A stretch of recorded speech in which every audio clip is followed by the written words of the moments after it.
আদানি গ্রুপের সাথে বিদ্যুৎ চুক্তি নিয়ে প্রশ্ন, অনুসন্ধানের নির্দেশ হাইকোর্টের। বাংলাদেশে অবাধ ও সুষ্ঠু নির্বাচন দেখতে চায় কমনওয়েলথ, সংস্কার কমিশনকে সহায়তার আশ্বাস। প্রধান উপদেষ্টার সাথে বৈঠকের আশ্বাস, সড়কে অবস্থান কর্মসূচি প্রত্যাহার করলেন সাতপন্থীরা।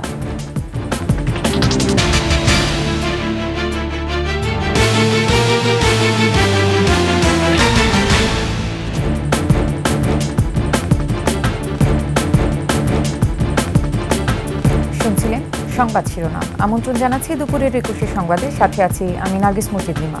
দর্শক, ২১ টেলিভিশনের সংবাদ একই সাথে সরাসরি দেখতে পাবেন আমাদের ফেসবুক পেজ www.facebook.com/2124 অনলাইনে। এছাড়া সাবস্ক্রাইব করতে পারেন www.youtube.com/21etv চ্যানেলে।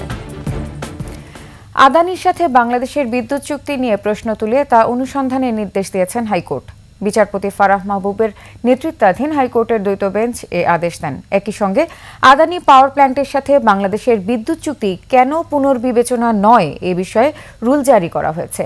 এর আগে ৬ নভেম্বর বিদ্যুৎ নিয়ে ভারতের আদানি গ্রুপের সঙ্গে সব চুক্তি বাতিল চেয়ে সরকারকে লিগ্যাল নোটিশ পাঠান সুপ্রিম কোর্টের এক আইনজীবী। নোটিশে অবিলম্বে অন্যায্য একতরফা চুক্তি পুনর্বিবেচনা অথবা পুরোটাই বাতিল চাওয়া হয়।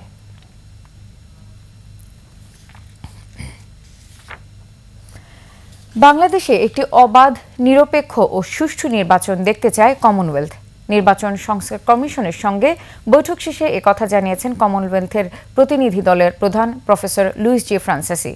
সকালে নির্বাচন সংস্কার কমিশনের সদস্যদের সঙ্গে বৈঠক করে কমনওয়েলথের ৬ সদস্যের একটি প্রতিনিধি দল সাংবাদিকদের প্রশ্নের জবাবে প্রতিনিধি দল জানান, সুষ্ঠু নির্বাচন আয়োজনে সংস্কার কমিশনকে সব ধরনের সহযোগিতা করতে ইচ্ছুক Commonwealth.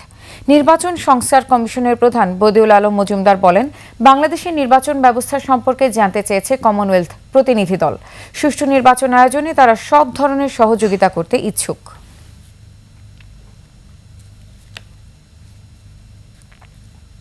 Are always yearning and looking for free, fair and transparent elections. I think that's the lesson. That's where we can bring the experience from other countries to help, and that's the experience Bangladesh will have to help other countries as well. I think that's the target. Free, fair, transparent elections which reflect the will of the people. আমাদের নির্বাচনী ব্যবস্থা সম্পর্কে তারা জানতে আগ্রহী এবং আমাদের সাথে অনেক কিছু মতামত আদান প্রদান হয়েছে। তো ওনারা চাচ্ছেন যে আমাদের দেশে একটা সুষ্ঠু নিরপেক্ষ নির্বাচন হোক এবং এই নির্বাচন সুষ্ঠু নিরপেক্ষ নির্বাচন নিশ্চিত করার ব্যাপারে ওনারা সহায়তা করতে চান।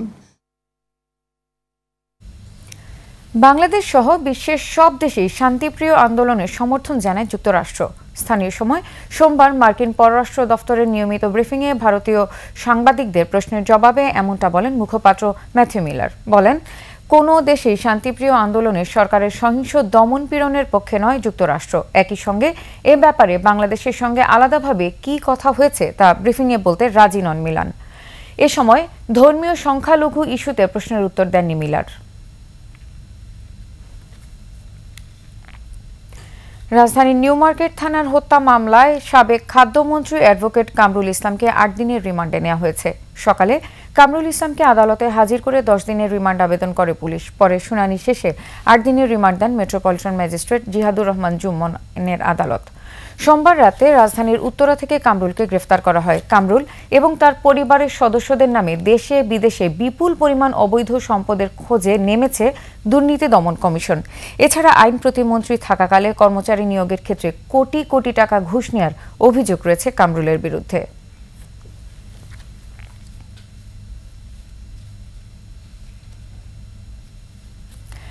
প্রধান উপদেষ্টার পক্ষ থেকে সাতপন্থীদের স্মারকলিপি গ্রহণ করেছেন প্রধান উপদেষ্টার প্রেস সচিব শফিকুল আলম। এতে আশ্বস্ত হয়ে কাকরাইল মোড় থেকে নিজেদের অবস্থান কর্মসূচি থেকে সরে গেছেন সাতপন্থীরা।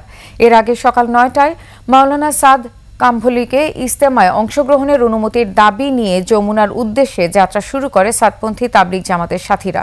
এ সময় পুলিশের বাধার মুখে প্রধান বিচারপতির বাসভবনের বিপরীত পাশেই অবস্থান নেন তারা। এরপর তাদের একটি প্রতিনিধি দলের সাথে কথা বলেন প্রধান উপদেষ্টার প্রেস সচিব। এ সময় সাতপন্থীরা সরাসরি ডক্টর ইউনূসের সাথে দেখা করতে চাইলে প্রেস সচিব তাদের বার্তা গুরুত্ব সহকারে প্রধান উপদেষ্টার কাছে পৌঁছে দেবার আশ্বাস দিলে অবস্থান কর্মসূচি ত্যাগ করেন মুসল্লিরা। আমরা এই পর্যন্ত ধৈর্য ধরেছি, বিগত সরকারের সময় আমরা নির্যাতিত হয়েছি, আমরা হত্যা হয়েছি। এখন আমরা এই সরকার থেকে, এই বর্তমান গভর্নমেন্ট থেকে চাচ্ছি যে আমাদের আমির সাহেবকে আনার ব্যাপারে সমস্ত ব্যবস্থা করে দেওয়া হয়। আমাদের ইজতেমা প্রথম দ্বিতীয় যেটা দিক আমাদের আপত্তি ছিল না, কিন্তু আমাদের আমির হযরত মাওলানা সাদ দামাত বরকতুম যাতে ইজতেমায় শরীক হতে পারে। স্মারকলিপি পেয়ে মাননীয় প্রধান উপদেষ্টার কাছে আমরা দিব। আমরা আশা করছি যে ওনারা যে সমাবেশ করছেন সেটা সমাবেশটা খুব দ্রুতই শেষ হবে। হওয়ার পরে এখানে যে ট্রাফিক ব্যবস্থা এটা আবার নর্মাল হবে। ওমান সালতানাতের ৫৪তম বর্ষ পালন করেছে ঢাকার ওমান দূতাবাস। এ সময় অন্তর্বর্তী সরকারের সঙ্গে আরও ঘনিষ্ঠ সম্পর্ক তৈরির আশাবাদ ব্যক্ত করেছেন দেশটির রাষ্ট্রদূত আব্দুল গাফফার আল কারিম আল বুলুশি। রাজধানীর একটি হোটেলে আয়োজিত অনুষ্ঠানে উপস্থিত ছিলেন ২১শে টেলিভিশনের চেয়ারম্যান ও সিইও আব্দুস সালাম সহ ব্যবসায়ী ও সুশীল সমাজের প্রতিনিধিরা। সোমাইয়া খানের সহায়তায় আশরাফ শুভর রিপোর্ট। জাঁকজমকপূর্ণ অনুষ্ঠান আয়োজনের মাধ্যমে ওমান সালতানাতের ৫৪তম বার্ষিকী উদযাপন ঢাকার ওমান দূতাবাসের। বিভিন্ন দেশের প্রতিনিধি ছাড়াও এতে অংশ নেন অন্তর্বর্তী সরকারের উপদেষ্টা ডক্টর আসিফ নজরুল সহ সুশীল সমাজের প্রতিনিধিরা। এছাড়া ২১শে টেলিভিশনের চেয়ারম্যান ও সিইও আব্দুস সালাম সহ গণমাধ্যম ব্যক্তিরা অতিথি হিসেবে উপস্থিত ছিলেন। অনুষ্ঠানে ওমানের রাষ্ট্রদূত আব্দুল গাফফার আল করিম আল বুলুশি বলেন, দুই দেশের নিরাপত্তা, অর্থনীতি সহ বিভিন্ন বিষয়ে গুরুত্বপূর্ণ সম্পর্ক রয়েছে। এ সময় তিনি বর্তমান অন্তর্বর্তী সরকারের সাথে দ্বিপাক্ষিক সম্পর্ক উন্নয়ন অব্যাহত থাকার আশাবাদ প্রকাশ করেন। Oman and Bangladesh enjoy firm political, economic and cultural common bonds. We are two nations who strive to live in peace with their neighbors. We highly value harmony and tolerance internally, and we both seek to generate economic growth to ensure the well-being of our people. অনুষ্ঠানে অন্তর্বর্তী সরকারের আইন উপদেষ্টা আসিফ নজরুল গণ অভ্যুত্থানের শহীদদের স্মরণ করেন। ওমানের সঙ্গে বন্ধুত্বপূর্ণ সম্পর্ক এগিয়ে নেওয়ার প্রত্যয় ব্যক্ত করেন তিনি। While proceeding with my remark, I feel deeply urged to recall the brave students and citizens who sacrificed their valuable life in the last July-August mass uprising in our pursuit of a democratic, inclusive, just and equitable society. এর আগে অতিথিদের উষ্ণ অভ্যর্থনা জানায় Oman দূতাবাস। আশরাফ শুভ, ২১শে television, Dhaka. নিচ্ছি সংবাদ বিরতি। যখন ফিরছি তখন অন্যান্য খবরের সঙ্গে আরও যা থাকছে। টাঙ্গাইলের মধুপুরে বাস পিকআপ ভ্যানে সংঘর্ষে ৪ জন নিহত।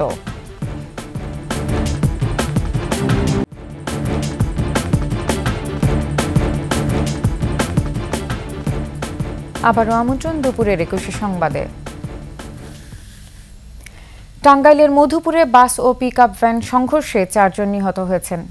জামালপুর টাঙ্গাইল আঞ্চলিক সড়কের মালাউরি সরকারি প্রাথমিক বিদ্যালয়ের কাছে এ দুর্ঘটনা ঘটে। মধুপুর থানার ভারপ্রাপ্ত কর্মকর্তা জানান, মধুপুর পৌরসভার মালাউরি সরকারি প্রাথমিক বিদ্যালয়ের সামনে ঢাকাগামী বিনিময় বাসের সাথে মধুপুরগামী একটি পিকআপ ভ্যানের সংঘর্ষ হয়। এতে পিকআপটি দুমড়ে মুচড়ে যায়। এ সময় চালক ও হেলপার ঘটনাস্থলেই নিহত হন। পরে আহত অবস্থায় পিকআপ ভ্যানের আরও ২ জনকে হাসপাতালে নেওয়া হলে তাদের মৃত্যু হয়।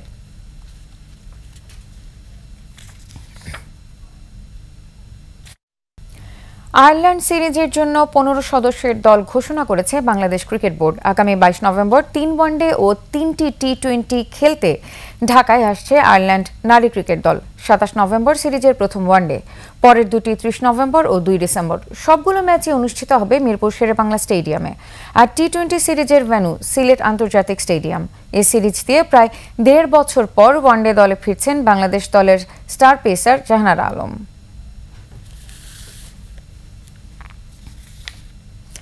শেষ করছি দুপুরের 21 সংবাদ। যাবার আগে সংবাদ শিরোনামগুলো জানিয়ে দেব আরও একবার। আদানি গ্রুপের সাথে বিদ্যুৎ চুক্তি নিয়ে প্রশ্ন, অনুসন্ধানের নির্দেশ হাইকোর্টের। বাংলাদেশে অবাধ ও সুষ্ঠু নির্বাচন দেখতে চায় কমনওয়েলথ, সংস্কার কমিশনকে সহায়তার আশ্বাস। প্রধান উপদেষ্টার সাথে বৈঠকের আশ্বাস, সড়কে অবস্থান কর্মসূচি প্রত্যাহার করলেন সাতপন্থীরা।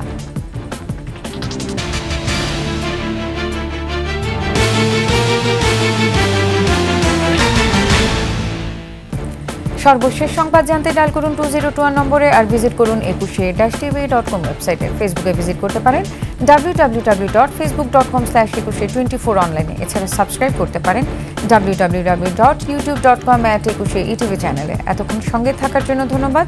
পরবর্তী সংবাদ দুপুর 2টায় দেখার আমন্ত্রণ রইল। একুশের সাথেই থাকুন।